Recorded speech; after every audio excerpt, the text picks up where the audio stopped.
అంటే బిఫోర్ చూసుకుంటే శివ్ బాలాజీ ఒకడు బిగ్ బాస్ ని డైరెక్ట్ గా ఇంకా మాట్లాడేశాడు. చాలా ఘోరంగా ఘోరంగా మాట్లాడాడు. నేను మాట్లాడాడు. మాట్లాడడం చాలా తక్కువ నువ్వు comparatively. ఇన్స్పైర్ గా తీసుకొని లోపలికి వెళ్ళావా ఆయన్ని? లేదు లేదు నువ్వు కూడా అట్లా అదే స్టార్ట్ చేసేసావు లోపలికి వెళ్ళిపోయి. చెయ్యలేదు. ఆ. అంటే నేను ఇప్పుడు ఇంటర్వ్యూ జరుగుతున్నప్పుడు కూడా నువ్వు ఎట్లుంటావు హౌస్ లా, నాకు సార్ కూడా అడిగింది నన్ను స్టేజ్ మీద, ఇప్పుడు నువ్వు నీకు ఇన్స్టింక్ట్ యాంగర్ అని కొందరు అన్నారు, షార్ట్ టెంపర్ అని అంటే కొంతమంది అన్నారు. అందుకనే నాకు యాంగ్రీ బర్డ్ అని ట్యాగ్ కూడా ఇచ్చారు లోపలికి వెళ్తున్నప్పుడు అని ఇట్లా అన్నారు. సో ఇప్పుడు ఎట్లుంటావు అబ్బాయి లోపల అంటే కూడా, సార్ నేను నాలాగా ఉంటా, నాకు ఆ టైంలో ఎమోషన్ వచ్చిందంటే నేను మాట్లాడతా, లేదంటే నేను చిల్గుంటా, Hmm. నేను రియల్గా ఉందామని అనుకుంటున్నా అంటే సార్ అదే అన్నాడు. సో రియాలిటీ షోలో రియల్గా ఉందాం అనుకుంటున్నాడు, అంతే సార్ నేను అట్లే ఉంటా, Hmm. అట్లా నచ్చితే జనాలను ముందు తీసుకెళ్తే డెఫినెట్ గా నేను ఫైనల్ దాకా వెళ్ళి కప్పు తీసుకొని వస్తా అన్న ఇంటెన్షన్ అని మాట్లాడినా. సో నాకు అనిపించింది వాయిస్ అవుట్ చేయడం నాకు ముందు నుంచి ఉన్న ఒక అలవాటు. ఓకే. సో ఇదేమైపోయిందంటే ఒకటే వీక్ లో చాలా ఎక్కువ నాకు నెగిటివ్ జరిగినాయి అనిపించి నేను ఎక్కువ రకంగా వాయిస్ అవుట్ చేసిన. సో నేను ఫస్ట్ వీక్ నుంచి కూడా వాయిస్ అవుట్ ఏదో జరిగిపోతుందని నీకు నువ్వే ఊహించుకో తెలుస్తుంది క్లియర్ గా నాకు. సో నేను ఎక్కువ వాయిస్ అవుట్ చేసుకుంటూ వచ్చిన. అవన్నీ ఒకటే దగ్గర వీడియో ప్లే చేసేసరికి జనాలు కూడా ఏంటంటే వీడు ఇన్నన్నాడా అన్నట్టుంటది, కానీ ప్యారలల్ గా నాతో పాటు చాలా మంది మాట్లాడారు. అన్ఫార్చునేట్లీ అవేవి జనాలకు తెలియదు, ఓకే. నేను ఉన్నా కాబట్టి నాకు తెలుసు. ఓవరాల్ గా నాగార్జున గారు కంప్లీట్ వీడియో చూపించిన దాకా నీకు తెలియదు ఇంత నాకు దారుణంగా తెలియదు. మాట్లాడాను అని. నేనే షాక్ అయ్యి అందుకనే నేను ఆన్ స్టైల్ నాకు సార్ సారీ ఎందుకు చెప్పినా అంటే నేను కూడా రియలైజ్ అవ్వలేదు సార్. ఇంకోటి నేను అంత హార్ష్ గా మాట్లాడుతున్నప్పుడు నాకు ఒక వార్నింగ్ కూడా రాలేదు. సో నేనేమనుకుంటా వాయిస్ అవుట్ చేయొచ్చు మనం అన్నట్టే అనుకుంటాం, కానీ మనం ఒకసారి యాంగర్ కోపం వచ్చినప్పుడు ఫ్రస్ట్రేట్ వచ్చి మాట్లాడుతున్నప్పుడు కొన్ని పదాలు మనకి తెలియదు మనం ఏం మాట్లాడుతున్నాం అనేది. ఎదుటోడు వచ్చి అరే నువ్వు తప్పు మాట్లాడుతున్నావు చెప్పేంత వరకు. సో మిగతా హౌస్ మేట్స్ కూడా ఎప్పుడు నన్ను క్వశ్చన్ చేయలే, ఓకే. నువ్వు ఏదో రాంగ్ మాట్లాడుతున్నావు అని. నేను జోక్లు వేస్తున్నా అంటే వాళ్ళు కూడా నవ్వుతున్నారు. సో నేను కూడా రియలైజ్ అవ్వలేదు.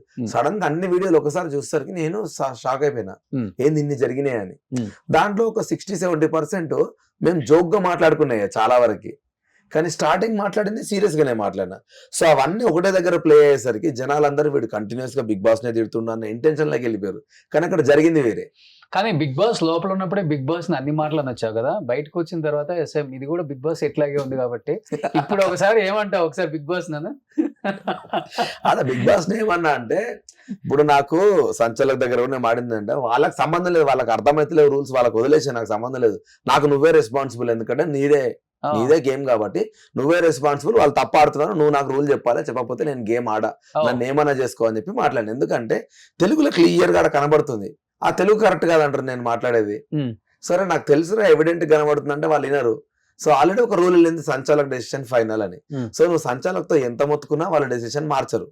సో ఇక వాళ్ళు వేస్ట్ గా ఆడుతున్నారు అనిపించినప్పుడు నాకు ఆల్టర్నేట్ ఆప్షన్ బిగ్ బాస్ ఒక్కడే, ఎందుకంటే నేను ఇంకెవరిని అడగలేను. సో నేను ఇంకా ఆన్ కెమెరా బిగ్ బాస్ తో మాట్లాడుతున్నా, నాకు నువ్వే చెప్పాలి అని. సో నాకు రెస్పాన్స్ రాలే రిటర్న్. సో అట్లా జరిగినాయి. ఏం బిగ్ బాస్ ఇంత పని చేసావు, ఏదో ఒకటి చెయ్యంటే బయటికి పంపిస్తావా? బాబుని ఎందుకంటే బిఫోర్ వచ్చిన ఇద్దరు కంటెస్టెంట్లు కూడా ఇది ఎక్కడే కూర్చున్నారు, టాప్ 5 లో ఎవరు ఉంటారంటే నీ పేరు చెప్పారు, ఇద్దరు చెప్పారు. నిజంగా ఇప్పుడు లోపల ఉన్న టీం ని కూడా నువ్వు అడిగి చూడు, ఖచ్చితంగా నా పేరు చెప్తారు టాప్ 5 అంటే నేను ఆడుతున్న గేమ్ వాళ్ళు చూస్తున్నారు కదా, వాళ్ళకి తెలియదు బయట ఎట్లా ప్రొజెక్ట్ అవుతుంది అనేది, కానీ నేను ఆడుతున్న గేమ్ వాళ్ళు చూసి వాళ్ళు కూడా నువ్వు టాప్ కంటెస్టెంట్ అనే పాపం వాళ్ళు నాకు సార్ కూడా నన్ను తిట్టినప్పుడు అందరు లేచి నాకు సార్ రిక్వెస్ట్ చేసిన రీజనే అది, వాడు ఇప్పుడు వెళ్ళాల్సిన క్యాండిడేట్ కాదు సార్, వాడు one of the fine player అని చెప్పేసి. సో అదైతే నాకు మీరు చెప్తే ఇంకా హ్యాపీ అనిపిస్తుంది. అంటే బయటకు వచ్చిన వాళ్ళు కూడా నా గురించి అట్లా మాట్లాడుతున్నారు. టాప్ 5 అంటే నేనేముంది, నువ్వు బయటికి రాగానే ఒక 3 days లోనే నేను షాక్ అయిపోయా, అదేంటి మొన్న టాప్ 5 అంటున్నారు అందరూ, మనోడిని అప్పుడే తోలేసారు బయటికి. షాకింగ్ లో కానీ ఒక రకంగా చెప్పాలంటే బిగ్ బాస్ లో మనం అనుకుంది ఏది జరగదు. ఎగ్జాక్ట్లీ.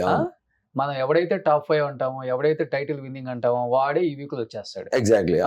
అదేంటో మరి బిగ్ బాస్ మహిమ మనకు అర్థమే కాదు, స్క్రిప్టెడ్ అర్థం కాదు, లేకపోతే ట్విస్ట్ అండ్ టర్న్స్ ఏమన్నా జరగచ్చు ఎప్పుడైనా.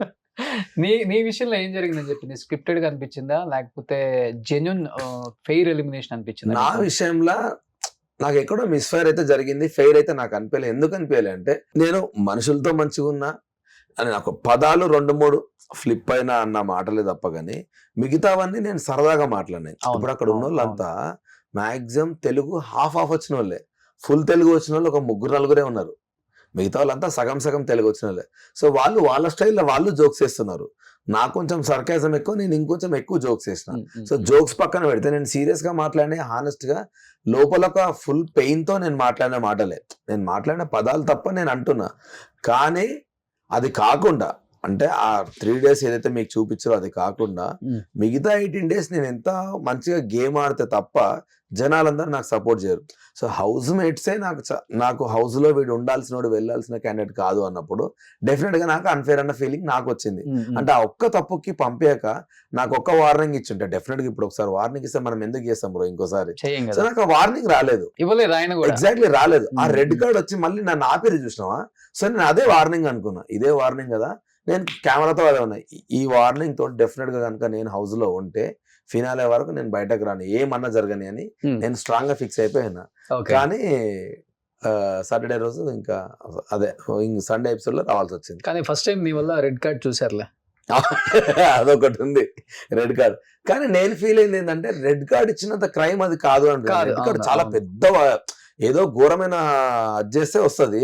అవును, సో అదొకటి నాకు అనిపించింది, మరి రెడ్ కార్డ్ ఇచ్చేంత క్రైమ్ నేను ఏం ఏం చేసిన, చేసావు? ఎవరైనా కొట్టినా తిట్టినా మిస్బిహేవ్ చేసినా ఏం జరిగింది, అవి కూడా తెలిసి తిట్టినా తెలియకుండా నాకు అవుట్ ఆఫ్ కాన్షియస్ లేకుండా నేను మాట్లాడినా, Hmm. వార్నింగ్ ఇచ్చినా కూడా నేను అట్లా మిస్బిహేవ్ చేస్తే అయినా రెడ్ కార్డ్ ఇచ్చినా సరే చెప్పినాక కూడా నేను తప్పు చేసినా అని అంటుంది. నాకు తెలియలేదు అది. సో డెఫినెట్ గా నేను మరీ అంత పెద్ద క్రైమ్ ఏం చేసినా అని ఒక ఫీలింగ్ అయితే నాకు ఉండే. క్రైమ్ చేసిన వాళ్ళే లోపల ఉంటారు, అట్లయితే ఇక నేను బయట ఉండడమే కరెక్ట్. బయట ఉండడమే కరెక్టే.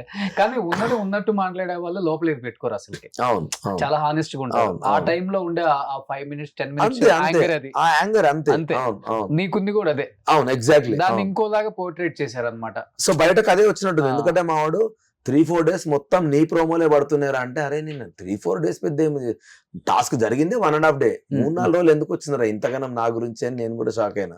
బట్ సో ఇక జనాలు ఒక్కసారి ఆ నెగిటివిటీ వస్తే మనం ఏం చేయలేము.